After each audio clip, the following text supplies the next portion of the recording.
तो इस कहानी की शुरुआत में हम नॉर्मन, एमा और रे तीन स्टूडेंट्स को देखते हैं जो कि एक गेट के पास खड़े हुए ये सोच रहे होते हैं कि आखिरकार इस गेट के बाहर क्या होगा, क्योंकि वो आज से पहले इस गेट के बाहर नहीं गए थे क्योंकि उनकी मॉम ने उन्हें बाहर जाने से मना किया था और ये भी कहा था कि बाहर काफी खतरा है। और इसके बाद हमारा सीन बदलता है और हमें एक ऑर्फनेज दिखाया जाता है जहाँ पर हम दोबारा से नॉर्मन, एमा और रे को देखते हैं और ये तीनों इसी ऑर्फनेज के स्टूडेंट होते हैं। एमा 11 साल की हो चुकी थी और ये दोनों भी उसी के साथ के थे। इसके बाद हमें यहाँ पर एक और लेडी को दिखाया जाता है जिसका नाम होता है इजाबेला। वो इस ऑर्फनेज में इन बच्चों की देखभाल किया करती थी और यहाँ के सारे बच्चे इजाबेला को मॉम कहकर पुकारा करते थे और एमा इजाबेला की काफी ज्यादा फेवरेट स्टूडेंट थी। लेकिन यहाँ पर हम एक और चीज नोटिस करते हैं कि हर बच्चे की गर्दन पर 5 डिजिट के नंबर लिखे हुए थे और ये सारे नंबर सभी बच्चों की गर्दन पर अलग अलग थे। इस ऑर्फनेज के अंदर एक रूल ये भी था कि जब कोई बच्चा 12 साल का हो जाता था तो उसे ये ऑर्फनेज छोड़कर जाना पड़ता था, क्योंकि 12 साल के होने के बाद जो भी फैमिली उस बच्चे को अडॉप्ट किया करती थी उस बच्चे को अपनी फैमिली के साथ यहाँ से जाना पड़ता था। लेकिन आज एक 6 साल की लड़की जिसका नाम कॉनी होता है उसे एक फैमिली ने अडॉप्ट कर लिया था और वो जाने की तैयारी कर रही थी। जिसके बाद हम देखते हैं कि सारे के सारे बच्चे काफी ज्यादा हाईटेक तरीके से एग्जाम दे रहे होते हैं। एग्जाम होने के बाद मॉम क्लासरूम में आकर सभी बच्चों का रिजल्ट अनाउंस करती है। मॉम ये बताती है कि नॉर्मन, एमा और रे इन तीनों ने काफी अच्छे मार्क्स अचीव किए हैं, जिसमें सभी लोग उनकी तारीफ करने लगते हैं। लेकिन तभी एक लड़का जिसका नाम डॉन होता है वो इससे काफी ज्यादा चिढ़ने लगता है और वो कहता है कि नॉर्मन, मैं तुम्हें टैग गेम के लिए चैलेंज करता हूँ और ये टैग गेम कुछ और नहीं बल्कि छुपन छुपाई ही होती है। फिर हम देखते हैं कि गेम स्टार्ट होती है, लेकिन नॉर्मन बहुत जल्दी ही सभी बच्चों को ढूंढ लेता है। फिर वो डॉन और कोनी को भी ढूंढ लेता है। उसके बाद सिर्फ एमा बची थी जो कि जंगल की तरफ भाग रही होती है, लेकिन वो बहुत जल्दी एमा को ढूंढकर उसे भी टैग कर देता है। और यहाँ पर एक बात साफ हो जाती है कि नॉर्मन काफी ज्यादा चालाक था और वो अपने किसी भी काम को करने के लिए स्ट्रेटेजी का इस्तेमाल किया करता था। जिसके बाद हम देखते हैं कि डॉन दोबारा से रीमैच के लिए नॉर्मन को कहता है और ये मैच दोबारा से स्टार्ट हो जाता है। लेकिन इस बार गेम को खेलते हुए नॉर्मन और एमा बाउंड्री के पास पहुंच जाते हैं, जहाँ पर एमा ये कहती है कि कुछ भी हो जाए हमें इस बाउंड्री को क्रॉस नहीं करना है क्योंकि मॉम ने हमें ऐसा करने से मना किया है। तभी हम देखते हैं कि डॉन, कोनी और बाकी बच्चे भी वहाँ पर आ जाते हैं और वो सारे इसी टॉपिक पर बात करने लगते हैं। तभी हम देखते हैं कि एक लड़की जिसका नाम गिल्डा होता है वो पूछती है कि जो भी बच्चे यहाँ से बाहर जाते हैं वो हमें लेटर्स वगैरह क्यों नहीं लिखते। जिस पर नॉर्मन ये कहता है कि शायद उनकी नई फैमिली उन्हें बहुत ज्यादा प्यार करती होगी और उन्हें लेटर्स वगैरह लिखने का टाइम नहीं मिलता होगा। और वो कहता है कि मैं बाहर जाकर उन सारी चीजों को देखना चाहता हूँ जिसके बारे में मैंने बस सुना है। तभी रे ये कहता है कि मैं बाहर जाकर बस जिंदा रहना चाहता हूँ। एमा कहती है कि मेरा कोई खास मन नहीं है यहाँ से जाने का और ये सारे बच्चे इसी पर बात करने लगते हैं। जिसके बाद हमें शाम का सीन दिखाया जाता है और कोनी के जाने का वक्त हो गया था। कोनी को जाते हुए देख सारे बच्चे इमोशनल होने लगते हैं और उसे बाय करने लगते हैं। लेकिन तभी एमा ये देखती है कि कोनी की डोल यहीं पर रह गई है। फिर वो नॉर्मन के साथ भागकर गेट की तरफ जाने लगती है। तभी उन दोनों को वहाँ पर एक काफी बड़ा ट्रक दिखाई देता है जिसके अंदर बैठकर कोनी अपने घर जाने वाली थी, लेकिन उन दोनों को कोनी वहाँ पर कहीं भी दिखाई नहीं दे रही थी। तभी एमा डिसाइड करती है कि वो ट्रक के अंदर देखेगी और जैसे ही वो ट्रक के अंदर देखती है तभी वो काफी ज्यादा शॉक्ड हो जाती है। फिर नॉर्मन भी आकर उस ट्रक के अंदर देखता है और वो भी एमा की तरह शॉक्ड हो जाता है क्योंकि उन दोनों ने कुछ ऐसा देख लिया था जो कि उन्होंने बिल्कुल भी एक्सपेक्ट नहीं किया था। इस ट्रक के अंदर कोनी की डेड बॉडी पड़ी हुई होती है। ये दोनों कोनी की डेड बॉडी को देख ही रहे होते हैं। तभी उन दोनों को कुछ आवाज आती है और वो दोनों ट्रक के नीचे छुप जाते हैं और उन दोनों को वहाँ पर 2 मॉन्स्टर्स की परछाई दिखाई देती है जो कि ह्यूमन वॉइस के अंदर ही बात कर रहे होते हैं। उनमें से एक मॉन्स्टर कोनी की बॉडी को उठाकर एक बोतल के अंदर डाल देता है ताकि वो प्रिजर्व रहे और यहाँ पर इजाबेला यानी कि मॉम भी होती है। तभी अचानक उनमें से एक मॉन्स्टर को ये शक होता है कि शायद ट्रक के नीचे कोई है और जैसे ही वो देखने के लिए जाता है उससे पहले ही नॉर्मन और एमा वहाँ से भाग निकलते हैं और भागते भागते वो दोनों एक फील्ड के अंदर जाकर रुक जाते हैं और रोने लगते हैं। और यहाँ पर उन्हें एक बात तो रियलाइज हो जाती है कि ये ऑर्फनेज एक ऐसा फार्म है जहाँ पर पहले बच्चों को बड़ा किया जाता है और बाद में उन्हें मॉन्स्टर्स के हवाले कर दिया जाता है। और इजाबेला जिसको वो मॉम कहते हैं वो भी इन सब में शामिल है। तभी वो दोनों भागते हुए स्कूल के पास पहुँचते हैं जहाँ पर रे उनका वेट कर रहा होता है। रे उनसे पूछता है क्या तुम दोनों ने कोनी की डोल उसे वापस कर दी, जिस पर वो दोनों कोई भी जवाब नहीं देते और अपने कमरे में जाकर यहाँ से भागने का प्लान बनाने लगते हैं। एमा उससे कहती है कि मैं अकेले यहाँ से भागना नहीं चाहती और रे दरवाजे के बाहर खड़ा हुआ उन दोनों की सारी बातें सुन लेता है। तभी हम देखते हैं कि मॉम भी वहाँ पर आ जाती है जिनके हाथ में कोनी की डोल थी जिसको देने के लिए एमा और नॉर्मन वहाँ पर गए थे। अब मॉम को इस बात का शक होने लगा था कि पक्का उस ट्रक के नीचे कोई ना कोई तो जरूर से था। फिर हम देखते हैं कि एमा को एक सपना आता है जिसमें वो देखती है कि कोनी की डेड बॉडी मॉन्स्टर्स के डाइनिंग टेबल पर पड़ी हुई है और जैसे उसकी आंख खुलती है उसके बाद वो मॉन्स्टर्स और मॉम दोनों से काफी ज्यादा डरने लगती है। तभी नॉर्मन उसे समझाता है कि हम दोनों को बहुत ही नॉर्मल रिएक्ट करना पड़ेगा वरना मॉम को ये पता लग जाएगा कि हम ही दोनों कल रात बाहर गए थे। नॉर्मन एमा को ये भी बताता है कि कल रात जब वो मॉन्स्टर्स आपस में बात कर रहे थे तो मैंने एक चीज नोटिस की कि मॉन्स्टर्स के लिए बच्चों की एज काफी ज्यादा मैटर करती है, जिसका सीधा सा मतलब ये है कि 6 साल के बच्चे की क्वालिटी थोड़ी लो होगी और 12 साल के बच्चे की क्वालिटी काफी ज्यादा हाई। इसीलिए जब बच्चा 12 साल का हो जाता है तो उसे मॉन्स्टर्स के पास भेज ही दिया जाता है। लेकिन जिन बच्चों की उम्र कम होती है और वो टेस्ट के अंदर अच्छा परफॉर्म नहीं करते तो उन बच्चों को भी उन मॉन्स्टर्स को सौंप दिया जाता है और वो उन बच्चों का ब्रेन खा लेते हैं। 6 साल के बच्चों की तुलना में 12 साल के जो बच्चे होते हैं उनका ब्रेन काफी ज्यादा अच्छा होता है, इसलिए वेट किया जाता है कि सभी बच्चे 12 साल के हों। और क्योंकि कोनी के स्कोर्स बहुत कम थे इसलिए उसे छोटी उम्र में भेज दिया गया और अब दोबारा से 2 महीने बाद किसी और बच्चे को उन मॉन्स्टर्स के पास भेजा जाएगा। इसका मतलब हमारे पास यहाँ से भागने के सिर्फ और सिर्फ 2 महीने हैं। फिर हम देखते हैं वो दोनों एक जंगल में जाकर यहाँ से भागने का प्लान बना रहे होते हैं। नॉर्मन बताता है कि ये ऑर्फनेज चारों तरफ से बाउंड्री से घिरा हुआ है और ये एक जंगल के बीचों बीच है। फिर वो दोनों बाउंड्री को क्रॉस कर आगे बढ़ने लगते हैं, लेकिन तभी उनके सामने काफी बड़ी दीवार आ जाती है। ये दीवार इतनी ज्यादा बड़ी थी कि वो दोनों पेड़ पे चढ़ने के बाद भी इसके दूसरी तरफ नहीं देख पा रहे थे। तभी हम देखते हैं कि नॉर्मन उस दीवार पर कान लगाता है और उसे ये बात पता लगती है कि इस दीवार के दूसरी तरफ कोई भी सिक्योरिटी या गार्ड्स नहीं है। अब वो दोनों चाहते तो यहाँ से भाग सकते थे, लेकिन एमा बाकी बच्चों को छोड़कर यहाँ से जाना नहीं चाहती थी, इसलिए वो दोनों यहाँ से भागने का कोई और प्लान बनाने का डिसाइड करते हैं। तभी रेसेस ओवर होने वाला होता है और वो दोनों भागकर दोबारा से ग्राउंड में पहुंच जाते हैं। तभी एक बच्चा मॉम को ये बताता है कि उसकी सहेली मिल नहीं रही है और वो जंगल में कहीं खो चुकी है। फिर हम देखते हैं कि मॉम अपनी पॉकेट में से एक वॉच निकालती है और स्माइल करने लगती है, जिसके थोड़ी ही देर बाद वो उस लड़की को ढूंढकर दोबारा से ग्राउंड में ले आती है। ये सब देखकर नॉर्मन और एमा को काफी ज्यादा शक होने लगता है। नॉर्मन ये सोचता है कि पक्का ये वॉच एक ट्रैकिंग डिवाइस है और हर बच्चे के अंदर एक ट्रैकर लगा हुआ है। जिसके बाद हमें रात का सीन दिखाया जाता है जहाँ पर मॉम एमा से मिलने के लिए आती है, लेकिन एमा उन्हें देखकर काफी ज्यादा घबराने लगती है। मॉम उससे पूछती है कि तुम इतना घबरा क्यों रही हो। तभी एमा अपने आप को काम करती हुई ये कहती है कि मुझे इस बात का डर है कि एक न एक दिन मुझे भी ये जगह छोड़कर जानी पड़ेगी। फिर हम देखते हैं कि मिडनाइट को एमा और नॉर्मन जितने भी टेबल्स होते हैं उन सभी के कपड़े उठाने लगते हैं ताकि उनको जोड़कर वो एक रस्सी बना सके जिससे वो उस वॉल को क्रॉस कर सके। और सुबह जाकर वो दोनों उन सारे कपड़ों को उस वॉल के पास ही एक पेड़ के अंदर छुपा देती है। एमा ये कहती है कि हमें रे को भी इसके अंदर शामिल कर लेना चाहिए क्योंकि रे काफी ज्यादा स्मार्ट है और वो हमारी हेल्प भी कर सकता है। रे उन दोनों की बातें सुन रहा होता है और वो उनके पास आता है। तभी वो दोनों रे को सारी बात बता देते हैं। रे कहता है कि मेरे ख्याल से हम तीनों को यहाँ से भाग जाना चाहिए क्योंकि सारे बच्चों को यहाँ से लेकर जाना काफी ज्यादा इम्पॉसिबल है। तभी एमा रे से कहती है कि अगर तुम हमारी हेल्प करोगे तो ये पक्का पॉसिबल हो सकता है। फिर हम देखते हैं कि शाम के टाइम पर मॉम सभी बच्चों को सिस्टर क्रॉन से इंट्रोड्यूस करवाती है जो कि वहाँ पर केयर टेकर के रूप में आई हुई होती है। लेकिन इसके साथ साथ वहाँ पर एक और बच्ची ने एडमिशन लिया था जिसका नाम था कैरल, जो कि कॉनी की जगह पर आई थी। अब नॉर्मन और एमा सिस्टर को देखकर और भी ज्यादा टेंशन में पड़ जाते हैं क्योंकि पहले मॉम से बचना था और अब भाई सिस्टर भी सामने आ चुकी है तो इसका भी ख्याल रखना पड़ेगा। इसके बाद हम देखते हैं कि मॉम सिस्टर को अपना कमरा दिखाती है जो कि बिल्कुल नॉर्मन, एमा और रे के कमरे के सामने होता है। यहाँ से हमारा सीन लाइब्रेरी की तरफ जाता है जहाँ पर ये तीनों बच्चे यहाँ से भागने की प्लानिंग कर रहे होते हैं। एमा ये पूछती है कि आखिर वो ट्रैकिंग डिवाइस हमारी बॉडी में कहाँ पर इंस्टॉल किया गया होगा। रे बताता है कि ये काफी ज्यादा हाईटेक टेक्नोलॉजी है तो इसका पता लगाना थोड़ा बहुत मुश्किल है। इसके बाद हमें मॉम और सिस्टर को एक साथ दिखाया जाता है जिन दोनों की बातों से हमें एक बात तो साफ हो जाती है कि इजाबेला अभी तक की सबसे ज्यादा यंगेस्ट मॉम थी जिसको देखकर क्रोन थोड़ी बहुत चिढ़ा करती थी। और इजाबेला को इस बात का पता लग गया था कि 2 बच्चों ने उस रात कॉनी की डेड बॉडी को देख लिया है, इसलिए क्रोन का काम यही था कि वो बच्चों पर नजर रखे। अगले सीन में हम देखते हैं कि क्रोन अपने रूम में अपनी एक डॉल से अजीब तरह से बात कर रही होती है और उनकी बातों से एक बात तो साफ हो जाती है कि क्रोन इजाबेला को हटाकर अपनी जगह बनाना चाहती थी और वो उन दोनों बच्चों को पकड़कर अथॉरिटी से इजाबेला की शिकायत लगा देगी और इजाबेला को हटाकर उसकी जगह खुद ले लेगी। इसके बाद हम देखते हैं कि नॉर्मन और रे आपस में बात कर रहे होते हैं जहाँ पर रे सजेस्ट करता है कि अगर हम सिस्टर और मॉम दोनों को टपका दी तो हमारा रास्ता बिल्कुल क्लियर हो जाएगा। लेकिन तभी अचानक पीछे से क्रोन आ जाती है और वो उन दोनों को अपने अपने रूम में जाने के लिए कहती है, लेकिन नॉर्मन उसे देखकर काफी ज्यादा घबरा जाता है। उसके मन में यही सवाल होता है कहीं क्रोन ने हमारी बातें सुन तो नहीं ली। फिर हम एमा को देखते हैं जो कि कैरल के साथ होती है। एमा ये नोटिस करती है कि कैरल के कान पर एक स्कार होता है और ये स्कार यहाँ पर मौजूद हर एक बच्चे के कान पर होता है क्योंकि इन सभी बच्चों को बचपन में एक वैक्सीन दी गई थी। एमा को लगता है कि यही वो ट्रैकिंग डिवाइस है जो कि उनके अंदर बचपन में ही फिट कर दिया गया था। साइड में गिल्डा भी खड़ी होती है जो कि एमा की सारी एक्टिविटीज नोटिस कर रही होती है और यहाँ से हमारा सीन शिफ्ट होकर मॉम की तरफ जाता है जहाँ हम देखते हैं कि मॉम एक डिवाइस के जरिए किसी लेडी से बात कर रही होती है और मॉम उस लेडी को ग्रैंड मदर कहकर पुकारती है। ग्रैंड मदर ये बताती है कि जितने भी ऑर्फनेजेस हैं उनकी परफॉर्मेंस काफी ज्यादा खराब आ रही है और यहाँ से हमें एक बात क्लियर हो जाती है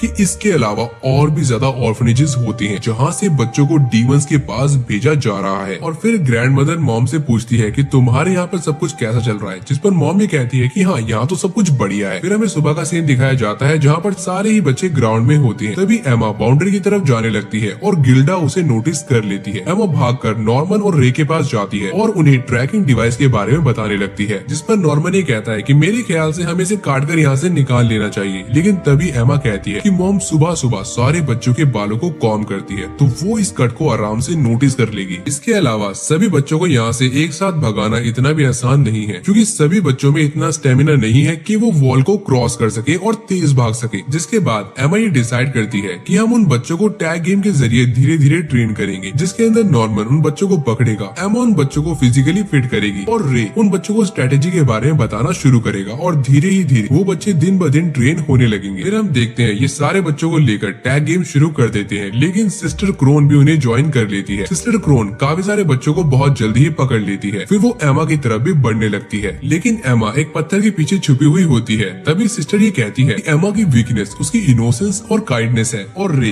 काफी जल्दी गिव अप कर देता है, जबकि नॉर्मन फिजिकली फिट नहीं है। जिसके बाद हम देखते हैं कि सिस्टर एमा को ढूंढ लेती है। फिर वो नॉर्मन और रे को ढूंढने के लिए आगे बढ़ने लगती है, लेकिन वो दोनों अलग अलग रास्तों पर भागने लगते हैं। सिस्टर नॉर्मन को पकड़ने के लिए आगे बढ़ने ही वाली होती है। तभी रे ये कहता है कि टाइम बिल्कुल खत्म हो चुका है, इसका मतलब बच्चों ने सिस्टर को हरा दिया था और सिस्टर सभी बच्चों को कांग्रेट्स करती है। इसी बीच हमें गिल्डा को दिखाया जाता है जो कि काफी ज्यादा परेशान नजर आ रही होती है। फिर हमारा सीन यहाँ से बदलता है और हमें नॉर्मन, एमा और रे को दिखाया जाता है जो कि आपस में ये बात कर रही होती हैं कि इस ऑर्फनेज में मॉम और सिस्टर के अलावा कोई और भी है जो कि हम पर नजर रख रहा है और वो स्टूडेंट्स में से ही एक है और यही वो स्टूडेंट है जो कि हमारी सारी की सारी इन्फॉर्मेशन मॉम तक पहुंचा रहा है। इसके बाद हमें नॉर्मन को दिखाया जाता है जो कि एक बैग के अंदर कुछ डालकर अपने बेड के नीचे छुपा रहा होता है। इसके बाद हमें दोबारा से मॉम और सिस्टर को दिखाया जाता है जहाँ पर मॉम सिस्टर को गुस्सा करते हुए ये कहती है कि तुम्हारा काम सिर्फ बच्चों पे नजर रखना है और टैग गेम खेलना नहीं है। जिस पर सिस्टर काफी ज्यादा गुस्सा होती है और अपने कमरे में जाकर अपनी डॉल को फाड़ने लगती है। इसके बाद हम रे, एमा और नॉर्मन को प्लेग्राउंड के अंदर देखते हैं जहाँ पर रे नॉर्मन से पूछता है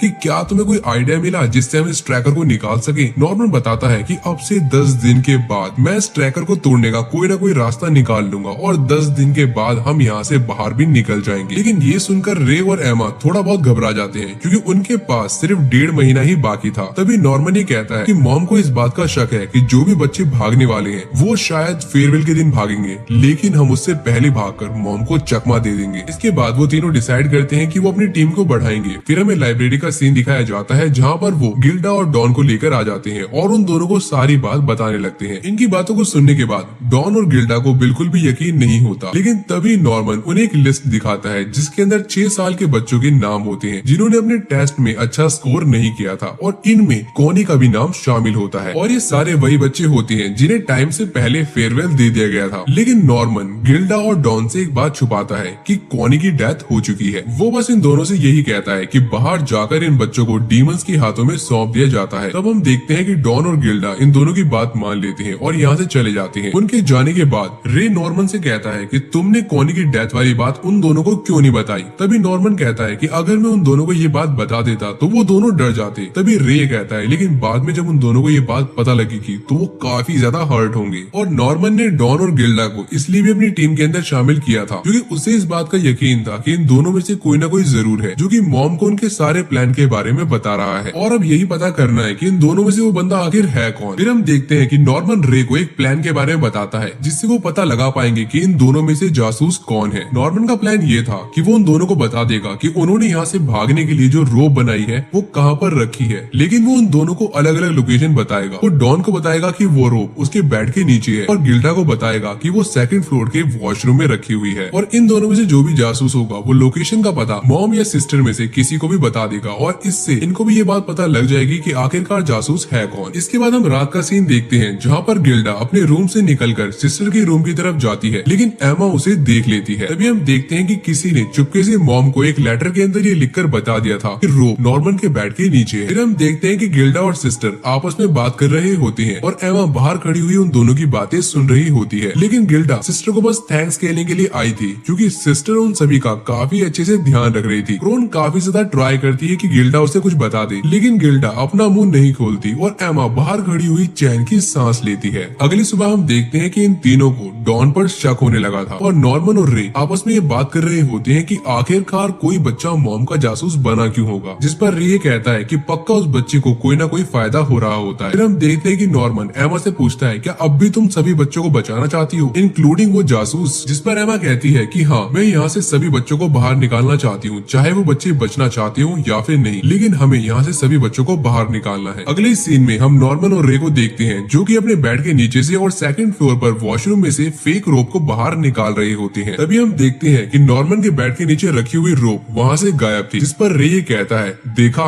डॉन ही जासूस है, लेकिन नॉर्मन उससे कहता है कि मैं जान चुका हूँ जासूस कौन है, डॉन जासूस नहीं है, जासूस तुम हो। और यहाँ पर नॉर्मन ये बताता है कि मैंने ये ट्रिक 2 नहीं बल्कि 3 लोगों के लिए बनाई थी जिसके अंदर तुम फंस चुके हो। मैंने गिल्डा को लाइब्रेरी की लोकेशन बताई थी और डॉन को डाइनिंग रूम की, और ये वाली लोकेशन मैंने बस तुम्हें बताई थी। अभी रे ये बताता है कि मुझे इस ऑर्फनेज की सच्चाई के बारे में काफी पहले पता लग गया था, लेकिन मॉम ने मेरा मुंह बंद करवा दिया था और तभी से मैं मॉम का जासूस बनकर काम कर रहा हूँ। लेकिन रे ने मॉम का जासूस बनने के लिए 2 शर्तें रखी थी। पहली शर्त कि वो बाकी बच्चों के मुकाबले रे को इस ऑर्फनेज में ज्यादा टाइम रुकने देंगी, और दूसरी शर्त कि वो उसे बाहर की दुनिया से कुछ इक्विपमेंट्स ला कर देंगी। रे ये कहता है कि मैंने मॉम से जो भी इक्विपमेंट मंगाए थे मैंने उससे ट्रैकर को तोड़ने का तरीका ढूंढ लिया है। तभी नॉर्मन कहता है कि भले ही तुम गद्दार हो लेकिन फिर भी एमा तुम्हें बचाना चाहती है, इसके लिए तुम चाहो तो अब भी हमारा साथ दे सकते हो और मॉम को धोखा देकर यहाँ से हमारे साथ भाग सकते हो। रे कहता है कि मैं भी तुम्हारी तरह यहाँ से भागना चाहता हूँ, लेकिन मैं तुम्हारी एक ही शर्त पर मदद करूंगा कि तुम्हें टाइम आने पर एमा को धोखा देना पड़ेगा। तुम्हें एमा को ये विश्वास दिलाना पड़ेगा कि हम टाइम आने पर यहाँ से सभी बच्चों को लेकर भागने वाले हैं, लेकिन यहाँ से सिर्फ हम 5 ही भागने वाले हैं, क्योंकि सारे बच्चों को यहाँ से एक साथ निकालने का प्लान बिल्कुल फ्लॉप प्लान है। अगर हमने ऐसा किया तो हम पकड़े भी जा सकते हैं। फिर हम देखते हैं कि नॉर्मन उसकी बातों को मान लेता है, जिसके बाद रे दोबारा से मॉम के कमरे की तरफ जाने लगता है। अंदर जाने के बाद रे मॉम को बताता है कि प्लान में ज्यादा कुछ चेंज तो नहीं हुआ है, बस सभी बच्चों को टैग गेम के थ्रू वो ट्रेन करने वाले हैं। रे मॉम को टॉन्ट करते हुए कहता है कि मैं जानता हूँ कि आपने सिस्टर को यहाँ पर क्यों बुलाया है, ताकि वो मेरी जगह ले सके। तभी मॉम ये कहती है कि मैं चाहती हूँ कि यहाँ पर ज्यादा चौकसी बनी रहे, इसलिए मैंने सिस्टर को बुलाया है। इसके बाद हमें रात का सीन दिखाया जाता है जहाँ पर ये तीनों फॉरेस्ट में यहाँ से भागने का प्लान डिस्कस कर रहे होते हैं। तभी एमा नॉर्मन से पूछती है कि क्या तुम्हें पता लगा कि जासूस कौन है, लेकिन तभी नॉर्मन बात को घुमाने लगता है। तभी रे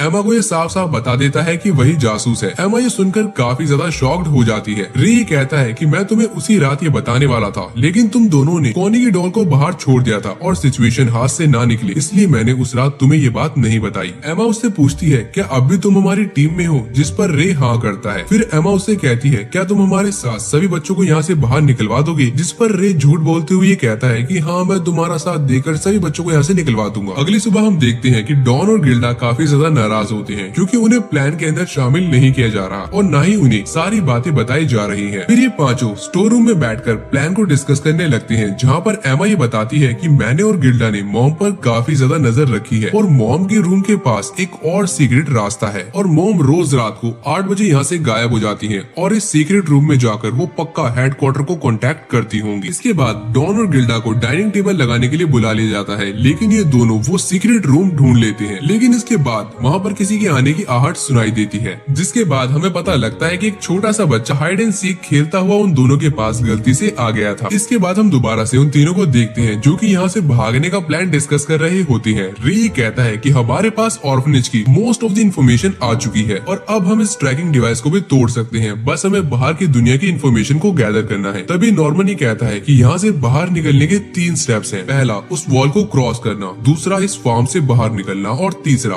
बाहर की दुनिया में सरवाइव करना। रे कहता है कि हमें बाहर की दुनिया के बारे में ज्यादा इन्फॉर्मेशन गैदर करनी पड़ेगी। तभी एबा ये कहती है कि मुझे पता है कि हमें ये इन्फॉर्मेशन कहाँ मिलेगी। फिर वो उन दोनों को लेकर लाइब्रेरी के अंदर जाती है, जहाँ पर वो विलियम मिनर्वा की बुक्स को निकालती है, जिसके अलग अलग पेजेस पे अलग अलग कोड लिखे होती हैं, जो कि बाहर की दुनिया से यहाँ के बच्चों को बचाने के लिए अलग अलग टाइम पर भेजे गए थे। एमा ये बताती है कि इन मैसेजेस से हमें ये तो पता लग गया है कि बाहर की दुनिया में हमारी हेल्प करने के लिए काफी सारे लोग हैं, हमें बस बाहर निकलना है और उन लोगों को ढूंढना है। दूसरी तरफ हम डॉन को देखते हैं जो कि जानबूझकर मॉम से टकराता है ताकि वो उनसे वो चाबी ले सके जिससे मॉम सीक्रेट रूम के अंदर जाती है। अब इस चाबी की हेल्प से डॉन और गिल्डा उस सीक्रेट रूम में घुस जाते हैं। वो देखते हैं कि इस रूम के अंदर उन बच्चों का सारा सामान पड़ा हुआ है जो बच्चे यहाँ से जा चुके हैं। डॉन को ये सारा कुछ देखकर काफी ज्यादा अजीब लगता है कि अगर सारे बच्चे बच्चे यहाँ से जा चुके हैं तो उनका सामान यहाँ पर क्या कर रहा है और कॉनी की डॉल यहाँ पर क्या कर रही है। डॉन गिल्डा से कहता है कि ये तीनों हमसे कुछ ना कुछ जरूर छिपा रहे हैं। तभी डॉन गलती से एक जगह पर हाथ रख देता है और उनके सामने वही सिस्टम अपीयर होता है जहाँ से मॉम हेडक्वार्टर में बात करती है। फिर हम इन सभी को डाइनिंग रूम में देखते हैं जहाँ पर डॉन इनसे काफी ज्यादा नाराज होता है। फिर वो बताता है कि उसने उस सीक्रेट रूम के अंदर आखिरकार क्या देखा। इसके बाद नॉर्मन उन दोनों को सच बता देता है, जिसके बाद डॉन गुस्से में आकर नॉर्मन और रे को मुक्का मारता है। जिसके बाद नॉर्मन, एमा और रे उन दोनों से माफी मांगते हैं और दोबारा से वो पांचों एक टीम के अंदर आ जाते हैं। लेकिन तभी रे को ऐसा लगता है कि पास की दीवार के पीछे से ही कोई न कोई उनकी बातों को सुन रहा है। अगले दिन हम नॉर्मन और एमा को बात करते हुए देखते हैं जहाँ पर नॉर्मन ये कहता है कि फाइनल डे आने में बस एक ही हफ्ता बाकी है और हमारी सारी तैयारियां हो चुकी हैं। बस हमने ये डिसाइड करना है कि हमने भागना कैसे है। तभी एमा ये कहती है कि मेरे पास एक प्लान है, लेकिन क्या हमें ये प्लान रे को बताना है। नॉर्मन कहता है कि नहीं, अभी ये प्लान हमें रे को नहीं बताना। इसके बाद नॉर्मन बेडरूम में जाता है और रे के बॉक्स को देखने लगता है जहाँ पर ये लिखा होता है कि ये सब बस तुम्हारे लिए है, जिसको देखकर नॉर्मन काफी ज्यादा खुश होता है। फिर वो बाहर आता है जहाँ पर गिल्डा और डॉन उसके कहने पर डिटर्जेंट लेके आए हुए थे। इसके बाद ये सारे अपने प्लान को डिस्कस करने लगते हैं। नॉर्मन ये कहता है कि हम रे की हेल्प से अपने प्लान को आगे बढ़ाएंगे। रे मॉम को सारी फॉल्स इन्फॉर्मेशन देगा और हमारा प्लान आगे बढ़ता रहेगा। दूसरी तरफ हम रे और मॉम को देखते हैं जहाँ पर मॉम रे से ये पूछती है कि क्या अपडेट्स है। रे झूठ बोलते हुए कह देता है कि नॉर्मन तुम्हें मारने का प्लान बना रहा है। फिर हमें दोबारा से उन्हीं बच्चों को दिखाया जाता है जो कि अपने प्लान के बारे में बातें कर रहे होते हैं। लेकिन तभी अचानक वहाँ पर सिस्टर आ जाती है और वो एमा से कहती है कि मुझे पता है कि तुम सब क्या बातें कर रहे हो। मैंने लास्ट नाइट तुम सबको बातें करते हुए सुन लिया था। इसी के साथ हमारी सीरीज का पहला पार्ट यहीं पर एंड हो जाता है। अगर आपको सेकंड पार्ट चाहिए तो आप मुझे नीचे कमेंट कर सकते हो। अगर आप चैनल पे न्यू हो तो वीडियो को लाइक करके चैनल को सब्सक्राइब कर लेना। बाकी टेक केयर।